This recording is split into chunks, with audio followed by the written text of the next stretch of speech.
Hi all, இன்றைக்கி நம்ம பார்க்க போகிறது ஒரு ஸ்நாக் ரெசிபி பைனாப்பிள் கிரில் பார்க்க போகிறோம்.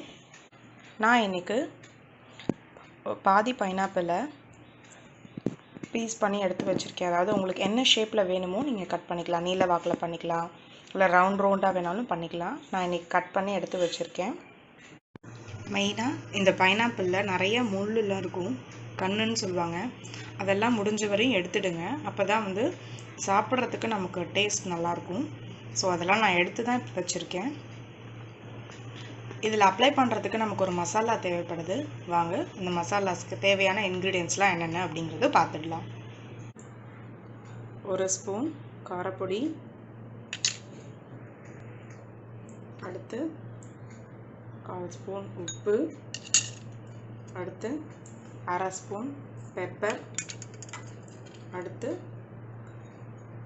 1/2 ஸ்பூன் வெல்லம், அதாவது வெல்லம் நாட்டு சர்க்கரை எது வேணாலும் ஆட் பண்ணிக்கலாம். அடுத்து 1/4 ஸ்பூன் பட்டைப்பொடி, அதாவது பட்டைப்பொடி பட்டை சின்ன மண்ணுன்னு சொல்லுவாங்க. இதை நல்லா ட்ரை ரோஸ்ட் பண்ணிவிட்டு அப்புறம் அந்த பொடி பண்ணி போடுங்க. அடுத்து 1/2 மூடி எலும்புச்சம்பழம் சாறை ஆட் பண்ணிக்கிறேன். இப்போது இதில் தண்ணிலாம் ஆட் பண்ண வேணாம், ஜஸ்ட் அப்படியே மிக்ஸ் பண்ணி விடுங்க. இப்போ பாருங்கள், மிக்ஸ் பண்ணி அந்த மசாலா நல்லா திக்காக ரெடி ஆகிடுச்சு.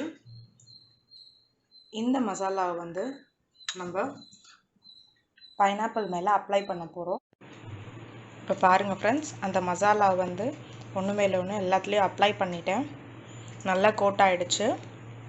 இன்னும் கொஞ்சம் பாக்கி இருக்குது. நான் அதை கடைசியாக சொல்கிறேன் என்ன பண்ணணும் அப்படிங்கிறத. இப்போது இந்த அப்ளை பண்ணது ஒரு 10லேருந்து 15 நிமிஷம் நல்லா ஊற வச்சுதுங்க. அப்போ தான் மசாலா உள்ளே நல்லா கோட் ஆகும்.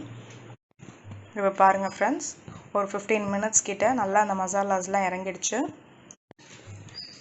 பாருங்கள் ஃப்ரெண்ட்ஸ், நான் இன்றைக்கி நார்மல் தவா தான் போட்டுக்கிறேன், கிரில் பேன்லாம் போடல. அதில் கொஞ்சமாக கீ அப்ளை பண்ணியிருக்கேன். ஹீட் ஆனதும் ஒரு பீஸஸாக எடுத்து வைக்க ஆரம்பிச்சிடுங்க.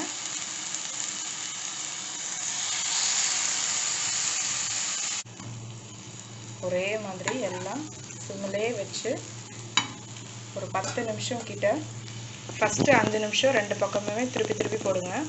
10 மினிட்ஸில் ரெடி ஆகிடும். சிம்மிலே இருக்கிறதுனால கொஞ்சம் டைம் எடுக்கும். இப்போ பாருங்கள், பாக்கி ரிமைனிங் பேஸ்ட் இருந்தது இல்லையா, அதில் 1 ஸ்பூன் ஹனி ஆட் பண்ணுறேன். இந்த ஸ்பூனால் 1 ஸ்பூன் ஹனி ஆட் பண்ணிவிட்டு அதையும் நல்லா மிக்ஸ் பண்ணிவிடுங்க. இப்போது நம்ம இது எல்லாத்தையும் ஒரு 10 மினிட்ஸ் கிட்ட ரோஸ்ட் பண்ணி எடுத்ததுக்கப்புறமா இதை மேலே அப்ளை பண்ண போகிறோம். இது இன்னும் கேரமலைஸ் ஆகி வரும்போது அதோட தேனோட டேஸ்ட் ரொம்ப நல்லாயிருக்கும். அதுக்காக தான். இப்போ பாருங்கள் ஃப்ரெண்ட்ஸ், நம்ம பைனாப்பிள் கிரில் 2 பக்கமும் 10 மினிட்ஸ் போட்டு நல்லா ப்ரௌன் ஆகி ரெடி ஆகிடுச்சு. இந்த ஸ்டேஜில் நம்ம ஃபைனல் டச்சுக்கு கொஞ்சமாக ரிமைனிங் இருந்த மசாலாஸோட 1 ஸ்பூன் ஹனி ஆட் பண்ணியிருந்தோம் இல்லையா, அதை ஜஸ்ட் அப்படியே அப்ளை பண்ணிவிடுங்க எல்லாத்து மேலேயும். அது மெல்ட் ஆகி வரும்போது அதோட டேஸ்ட் இன்னுமே ரொம்ப பிரமாதமாக இருக்கும்.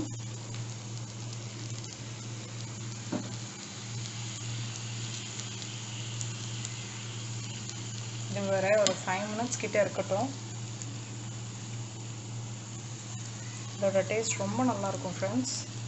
அதனால தான் இந்த மாதிரி லாஸ்ட்டில் நம்ம இதை ஆட் பண்ணுறோம். ஏற்கனவே நம்ம ப்ரௌன் சுகர் போட்டிருக்கோம்.